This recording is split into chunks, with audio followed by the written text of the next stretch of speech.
Hola, soy José Alan Chávez Jacobo y le doy la bienvenida de nueva cuenta. Vamos a platicar con Marco Cortés Mendoza. Él es el coordinador del grupo parlamentario del Partido Acción Nacional en la 63 legislatura del Congreso de la Unión. Diputado, muchas gracias por esta plática. Al contrario, Alan, qué gusto. Diputado, una coyuntura política de cara a la elección presidencial de julio complicada, algo tensa. Aquí en la Cámara de Diputados prevé que se pudieran también calentar los ánimos. Bueno, nosotros estamos haciendo nuestra labor. Hemos librado batallas muy fuertes. Hemos buscado ser una oposición seria, constructiva, que en lo posible se pone de acuerdo y en aquello en lo que no estamos de acuerdo lo denunciamos con mucha fuerza. Eso es lo que hemos venido haciendo desde el inicio de la legislatura. Hemos librado con éxito batallas como la de no permitir la llegada de un fiscal carnal.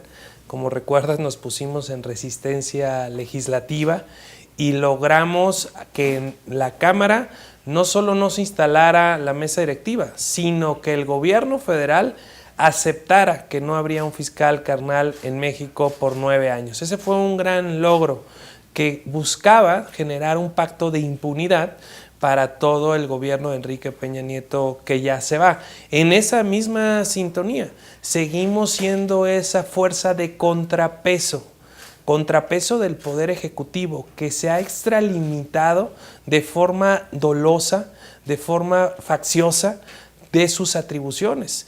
El presidente Enrique Peña Nieto se equivocó de tal forma porque está usando las instituciones intentando que su candidato suba o bien buscando dañar la imagen de sus adversarios políticos. Inició con el espionaje telefónico a todos los que no coinciden con él y ahora el uso claro, notorio, burdo de la PGR con la cual busca amedrentar, intimidar y dañar la imagen de Ricardo Anaya. Aquí en la Cámara de Diputados se han topado con pared. Aquí sí les hacemos frente y aquí sí denunciamos con claridad ese pacto de impunidad que hay entre Andrés Manuel López Obrador y Enrique Peña Nieto, que parece que ya se convirtió el plan B del gobierno federal. Pero si hacemos una revisión rápida, todo esto surge después de que hay cambios en el gabinete federal.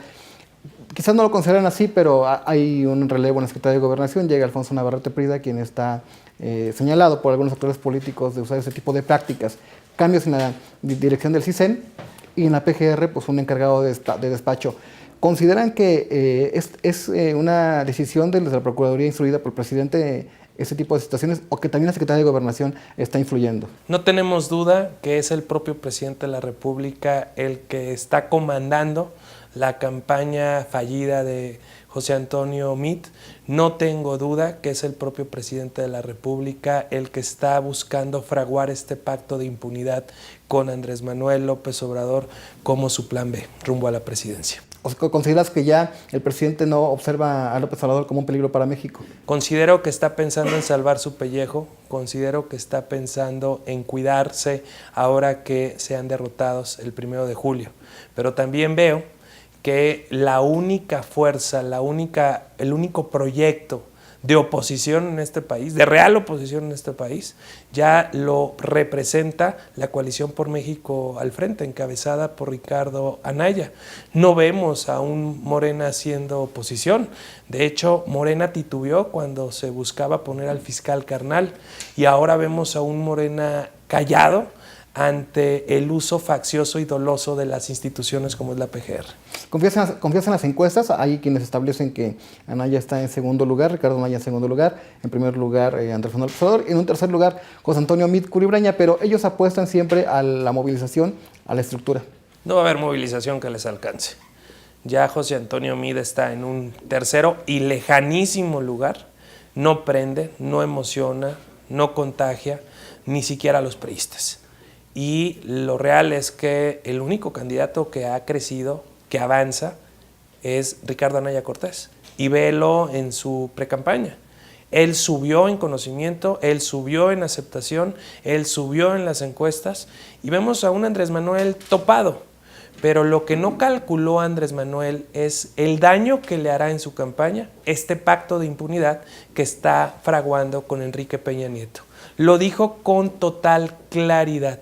Él dijo, yo no voy contra Peña Nieto. Nosotros lo dijimos también con total claridad. El que la hizo la va a pagar. No será una persecución, pero sí habrá justicia. Ahora, ¿cómo apostar porque la Procuraduría General de la República actúe de manera pues, correcta, que no utilice la institución con fines electorales? Si hay un encargado de despacho y tampoco, por otro lado, se logró aterrizar el nombramiento del nuevo fiscal. No, pues es más que claro que por eso presentamos el juicio político, porque hay un abuso de poder, de uso de facultades, y por ello es que el procurador en funciones tendrá que someterse a este juicio político. Si el PRI, con la actual mayoría que tiene en la Cámara de Diputados, no avanza en este juicio político, llegará a la siguiente Cámara en meses y seguramente ahí con una mayoría distinta será enjuiciado por el abuso de poder. Ahora, el partido de mayoría aquí en la Cámara de Diputados, el PRI, tiene nuevo coordinador, Carlos Iriarte Mercado. ¿Hay una plática de negociación en ese sentido? ¿Cómo lo platicaron al interior de las coordinaciones, de la Junta de Coordinación Respecto Política? a este tema no hay ninguna plática, respecto a este tema no hay ningún diálogo, se limita solamente a lo estrictamente legislativo. Pero se puede hacer a un lado ese tema de los demás en temas legislativos que no puedan entorpecer el diálogo y los acuerdos. Es parte del reto, que en esta Cámara de Diputados, caja de resonancia de lo que pasa en todo el país, tengamos la habilidad de construir en lo posible y de no dejar los temas que son sumamente importantes a los mexicanos. No claudicar en lo que nos importa a todos, pero construir en aquello en lo que sí podemos avanzar. ¿Hay un acuerdo de la dirigencia nacional de tu partido, en tu caso como coordinador de los diputados, con el coordinador quizá de los senadores, para tratar de empujar a lo mejor de otra estrategia diferente que fortalecer la Procuraduría General de la República? Sí, hemos dicho con claridad que estamos escuchando a la sociedad organizada que proponen mejorar la forma como se nombra al propio procurador para efectos de que ahora que se transforme en la Fiscalía General de la República tenga las suficientes atribuciones, capacidades y autonomía para poder ejercer su función de forma correcta. Ahora, diputado, tú sabes que el tema de los juicios políticos pues no es tan sencillo, es complicado. Hay pláticas quizá con los partidos que los acompañan en el frente por la presidencia de la República, PRD, Movimiento Ciudadano, quizá con otros partidos políticos de mediana estructura para tratar de empujarlo, para tener un acuerdo aquí en la 63 legislatura. Le pedimos hoy al secretario de Cámara que se mande de forma inmediata a la subcomisión de examen previo, que está integrada por 4 legisladores, 2 del PRI, 1 del PAN y 1 del PRD. Seguramente en esta subcomisión, si el PRI sigue con su estrategia de impunidad, pues se empatará y por lo tanto no podrá avanzar este proyecto del juicio político en esta legislatura. Pero llegará la 64ª con una nueva integración y yo estoy seguro que ahí avanzará. No podemos dejar sin una sanción un precedente tan lamentable para la democracia en México. ¿Y no creo que sea importante quizás más allá del juicio político impulsar, exigir, ¿por qué no, un nombramiento ya de un Procurador General de la República? Por supuesto que sí, nomás que no sea a modo, que no sea un fiscal carnal, que es lo que hemos venido diciendo. Y por ello es que no se ha podido concretar, porque como es un nombramiento por muchos años, al gobierno federal priista que ya se va, pues les preocupa mucho quién es este fiscal. Y ante esa preocupación de tener a alguien a modo, pues no hemos podido avanzar. Además de las acusaciones en contra de Ricardo Anaya, el candidato presidencial electo del Frente PAN-PRD Movimiento Ciudadano, también se han dejado sentir en los medios posibles irregularidades de exgobernadores, como el caso de Erubiel Ávila Villegas en secretarías del Gabinete Federal, como de Rosario Robles, pero no hay pues como una estrategia contundente de parte de los partidos políticos de oposición al PRI para que se investigue y se castigue. No, bueno, nosotros hemos venido exigiendo profesionalismo en la PGR, hemos venido exigiendo que ya se consigne a todos los que hemos denunciado por diversas razones, pero ahí no vemos ningún tipo de celeridad, ningún tipo de interés, ningún tipo de profesionalismo en la PGR. Vemos exactamente todo lo contrario. Por ello es que el encargado de despacho, el que se atrevió a quitar al fiscal electoral Santiago Nieto porque le era incómodo al sistema, pues debe ser sometido a juicio político porque no ha usado sus facultades en el bien de la procuración de la justicia. Al contrario, ha obstruido la justicia y ahora ha sido un brazo operador político del presidente y del Partido Revolucionario Institucional. Pero por ese lado es el caso de la PGR, pero en tu punto de vista, la Auditoría Superior de la Federación pues ha hecho sus indagatorias, ha sido contundente en la mejor quizás en dar vista a la Procuraduría y ordenar que se siga de... El problema sigue en donde mismo, la auditoría está haciendo su trabajo, ahora a quien le corresponde hacerlo por lo pertinente pues es a la Procuraduría. La auditoría presenta las pruebas, presenta los elementos y la Procuraduría tiene que iniciar los procedimientos respectivos. ¿Cuál es tu opinión, por ejemplo, el gobernador del Estado de México, Erubiel Ávila Villegas, pues está señalado por posibles desvíos de recursos y es vicecoordinador general de la campaña de José Antonio Meade? Bueno, es parte de todo el equipo de José Antonio Meade. En el Estado de México lograron imponerse por la maquinaria electoral que tienen, no porque haya convencido, sino porque logró imponerse por las grandes cantidades de recursos que operaron en esa campaña. Recurso seguramente público del gobierno federal. Aquí el problema es qué es lo que están haciendo todos los priistas en este momento, no solo Erubiel, los demás. El problema es que cuando gana un gobernador del mismo partido, del PRI, pues son encubiertos, son protegidos. Solamente aquellos en donde el PRI ha perdido es en donde han sido enjuiciados. ¿Por qué el caso de los Moreira? Ahorita Moreira pues ya está hasta de estrategia electoral, pues porque ganaron su elección. Si Moreira hubiera perdido con Riquelme, como nosotros sostenemos que ocurrió, pues ahorita sería otra historia, porque seguramente los hermanos Moreira ya estarían con un proceso a cargo del Estado y seguramente ya estarían tras las rejas y no tras la estrategia electoral del PRI. Diputado, ¿no consideras que se pudiera repetir el escenario del Estado de México? Voy a esto. A Josefina Vázquez Mota se le acusó de posible acto de corrupción involucrando incluso a la familia. La defensa del partido fue similar a la de Ricardo Anaya en señalar al PRI y a otros actores de estar detrás de lo mismo y se defendió pues, en su justa dimensión. Pero en los resultados electorales pues sí le pegó, sí afectó a Josefina Vázquez Mota. ¿No crees que se pudiera repetir ese escenario en el caso de Ricardo Anaya? Hay que poner al Estado de México en su justa dimensión. El Estado de México no es todo el país. La estructura del PRI que tiene el Estado de México no la tiene en todo el país. El Frente Ciudadano por México gobierna 16 estados de la República. Traemos un candidato fuerte, hábil, capaz, con visión de futuro y además traemos una coyuntura de un rechazo brutal de casi 8 de cada 10 mexicanos que ya no quieren definitivamente que el PRI siga en la presidencia de la República. En esa coyuntura, en ese escenario, con el abuso de poder acreditado a la vista de todos que se está dando en la PGR, veo bastante difícil que el candidato del PRI, José Antonio Meade, pueda crecer. Ahora nosotros vemos que el plan B de Enrique Peña Nieto y del PRI es apoyar a Andrés Manuel López Obrador, pactando impunidad. ¿Cómo lo apoyan? Afectando la imagen, dañando la imagen, buscando descarrilar a Ricardo Anaya, cosa que no van a lograr. Diputado, para finalizar la charla, que te agradecemos, tú eres de Michoacán, tienes una trayectoria política ahí, conoces muy bien el Estado.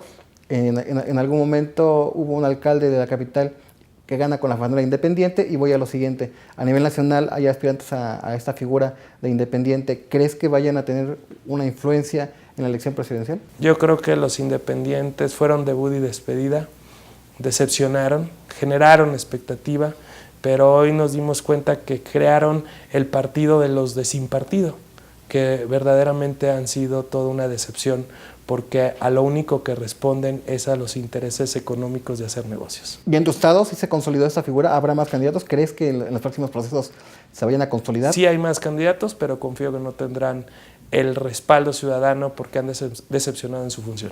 Diputado, te agradezco mucho la charla. En un momento regresamos.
Continuamos con más.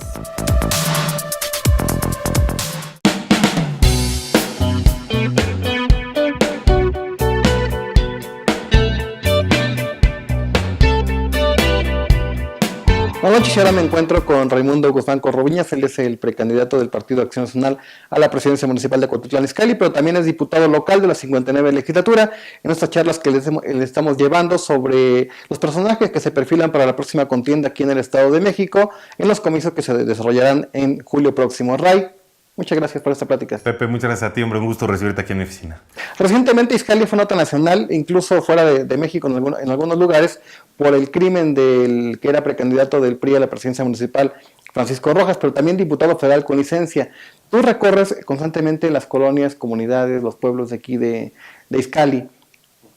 ¿Te sientes tranquilo cuando caminas? ¿No te da así también como temor? El principal reto en Izcalli es la seguridad. O sea, todo ciudadano siempre, yo recorro todos los días Cuautitlán Izcalli desde hace muchos años, recorro sus comunidades y la gente está muy intranquila, la gente siente mucha inseguridad. Además, Izcalli desafortunadamente normalmente es nota por lo malo, por el número de secuestros, por el número de violaciones, por estar en los primeros lugares de homicidios, de robo a transporte de carga, de pasajeros.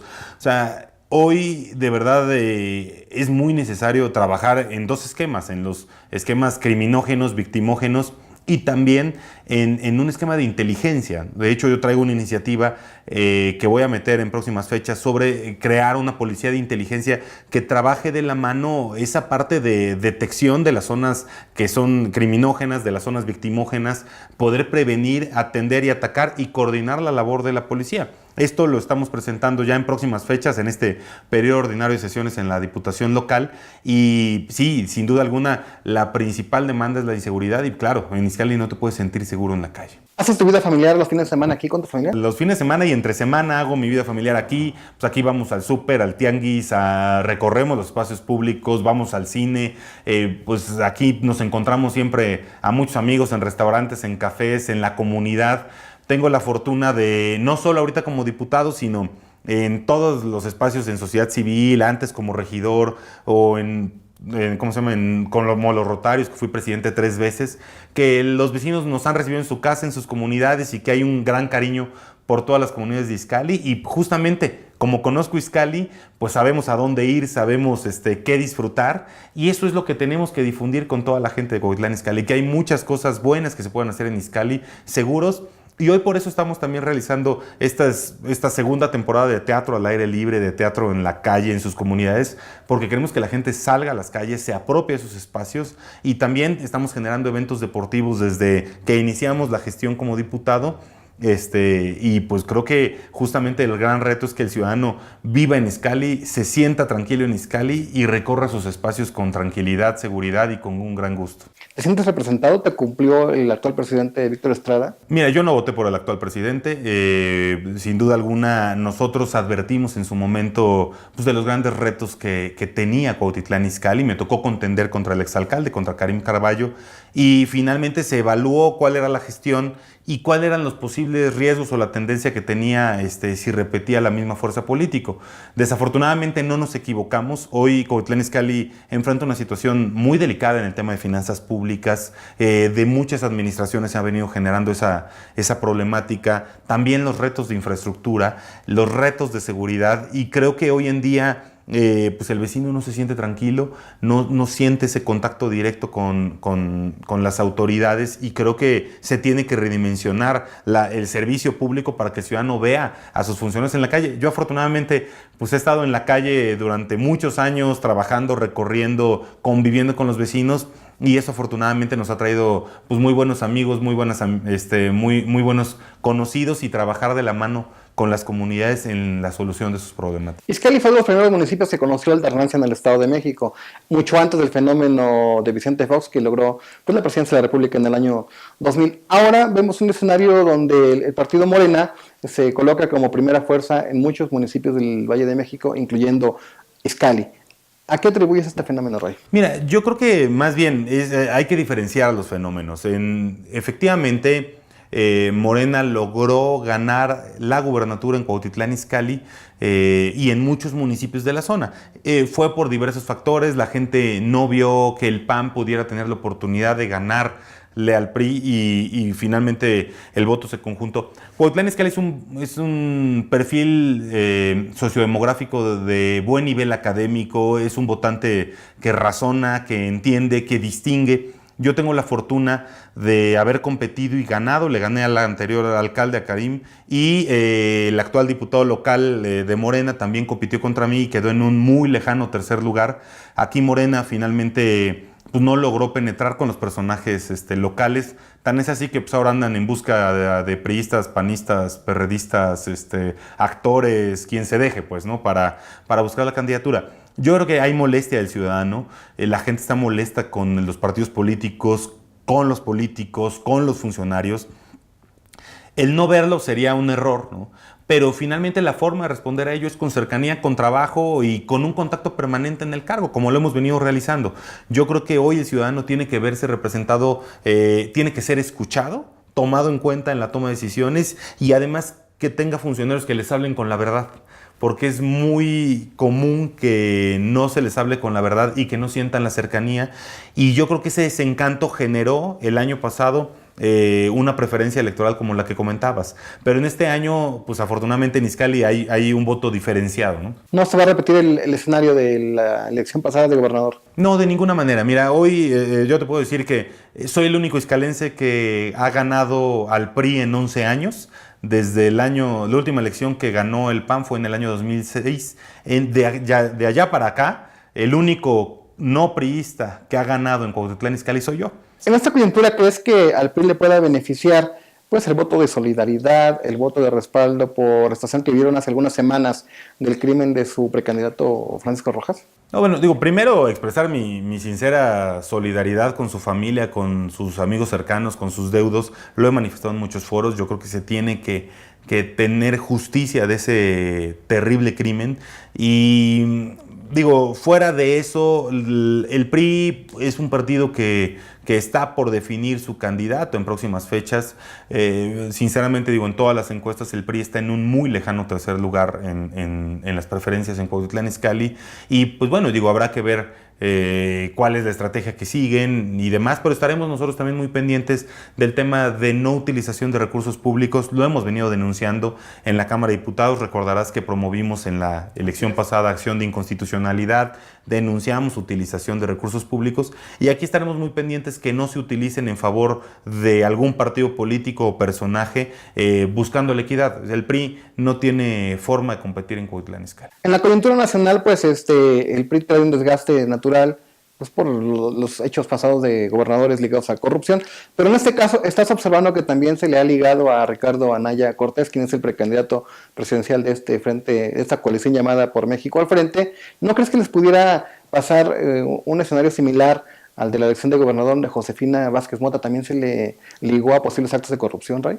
Si Ricardo Anaya no significara un cambio o no significara un peligro para el régimen actual, pues no lo tocarían, como no están tocando a Andrés Manuel. Hoy, sin duda alguna, Ricardo Anaya representa ese cambio, representa la firmeza contra el régimen y también que los estados donde hay problemas, donde ha habido situaciones que se descubren de corrupción y ha habido consecuencias, son estados donde ha habido alternancia, donde el PAN o el PRD ha encabezado. Y vemos los casos de Granier, de Borge, de los Duarte, de muchos otros, que finalmente con esa transición democrática se logró haber un ajuste de cuentas y que también pues, se respeta, no se trata de perseguir políticamente a nadie como lo está haciendo el PRI, sino de que el dinero público se utilice como se debe y que se evalúe que ese recurso se utilice bien en favor de la gente. ¿Andrés Manuel López Obrador sigue siendo un peligro para México, Ray? Pues mira, yo creo que Andrés Manuel finalmente ha ido modificando sus posturas cada cada determinado tiempo para finalmente presentarse de una forma diferente a los electores. Yo no coincido con las propuestas, con la forma de pensar de Andrés Manuel. Muchas de sus propuestas, la verdad es que me parecen riesgosas para nuestro país. A mí no me gustaría clasificar a nadie como un peligro o no para México, ¿no? Yo creo que más bien es la apuesta de la gente hacia una política pública que puede ser exitosa con visión de futuro o una política pública con visión de pasado. Muchas de las políticas que plantea son políticas de Luis Echeverría, de López Portillo o de la Madrid. Tú te acordarás cuando éramos niños, tú y yo, que ibas a la Conasupo o ibas al ISSSTE y te racionaban la venta de leche, te racionaban la venta de azúcar, te racionaban mucho porque había controles de precios, que son políticas públicas que están planteando. Al país le tomó muchísimos años cambiar esa postura, lograr una estabilidad económica y con todo y por ejemplo, deudas contratadas por este gobierno, creo que costó mucho sacar al país adelante en materia económica, que hoy podamos pedir un crédito, que podamos tener cierta estabilidad y sería riesgoso regresar a políticas públicas fallidas como las que propone. ¿Cómo observas o cómo esperas la conformación de la planilla que te acompañaría si eres el candidato a la presidencia municipal? Mira, nosotros observamos que son panistas de tiempo, la gente que está por parte del Partido de Acción Nacional son panistas con trayectoria en sector público, en sector privado, lo cual me da mucho gusto porque finalmente yo no creo que el gobierno sea para ir a aprender. Nosotros tenemos que aprovechar esa experiencia y hay muchas personas incorporadas con experiencia en la planilla. También por parte del PRD nos acompañan dos liderazgos importantes que son Fernando Ugalde y Miguel Huesca, que son líder de ADN y líder del GAP respectivamente, que son personas que se han venido forjando en la lucha, con quienes hemos coincidido en consejos de la autoridad electoral, municipales o distritales, nos hemos conocido ahí, también con Movimiento Ciudadano que está en su proceso realizándose, pero las personas que se están proyectando para esto, pues va a ser una planilla de gente capaz, de gente que quiere Cuautitlán Izcalli, que nos interesa mucho más allá de partidos sacar al municipio adelante y eso pues nos da mucha tranquilidad porque sé que son gente de bien que va a empujar en favor de que Cuautitlán Izcalli cambie el rumbo hacia algo mejor.